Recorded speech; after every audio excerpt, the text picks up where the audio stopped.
મારું નામ છે નિમિષભાઈ કારિયા, વેરાયટી સ્ટોર, સદર બજાર. પતંગ ફટાકડા અને પિચકારીના વેપારી. આ વખતે ફટાકડામાં સારો માહોલ છે. ફટાકડામાં કંઈ જીએસટીમાં કંઈ ફેરબદલ નથી અને ફટાકડા ઇઝ યુ લાઈક 10થી 15% જેવો ભાવ વધારો આવ્યો છે. બીજો રનિંગમાં કોઈ ભાવ વધારો નથી, ખાલી એક બોમ્બ જેવી ચીજ છે એમાં થોડોક ભાવ વધારો છે. આ વખતે વેરાયટીમાં હજી 240 શોટ છે, 500 શોટ છે, 1000 શોટ છે, એવા મોટા મોટા ફેન્સી આઈટમ બહુ મોટી મોટી આવેલી છે.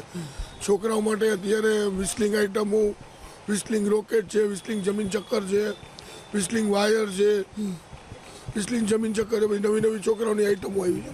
ચાઇનીઝ ફટાકડા કોઈ વેચતું જ નથી, બધા સ્વદેશી જ વપરાય છે. ટોટલી શિવાકાશીનું જ વપરાય છે અત્યારે.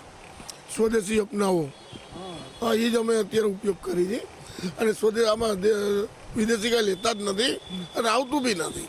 ગ્રાહકીનો માલ અત્યારે હજી સારો છે, પણ હજી લાઇસન્સ ઇસ્યુ થાય પછી સારી ખબર પડે કે કેવો અત્યારે ગ્રાહકી નીકળે છે. ખાસ કરીને જે પોપ છે, બીડી બોમ્બ છે, એવું છોકરાઓની રનિંગ આઇટમ છે ને, માચીસ ગન છે, જે સાદી માચીસ ભરાવો છો અને ફૂટે છે, એ છોકરાઓ માટે વધારે પડતું. કોઈ વસ્તુ, કોઈ ડિજિટલ નવી વસ્તુ આવે તો આપણે કંઈક લોકલ, પણ બધું અત્યારે ટોટલી શિવાકાશીનું જ છે.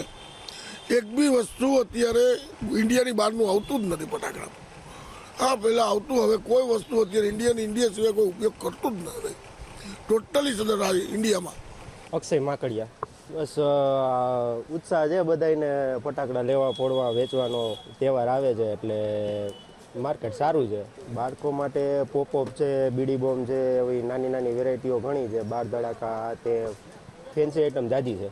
ભાવમાં થોડુંક ઊંચું છે પણ નથી વાંધો, ચાલે એવું છે. મેં અત્યારે માર્શલ લીધા છે, અત્યારે બીડી બોમ્બ, મિર્ચી બોમ્બ એવું બધું લેવાનું છે. અમને તો સારું જ લાગે છે.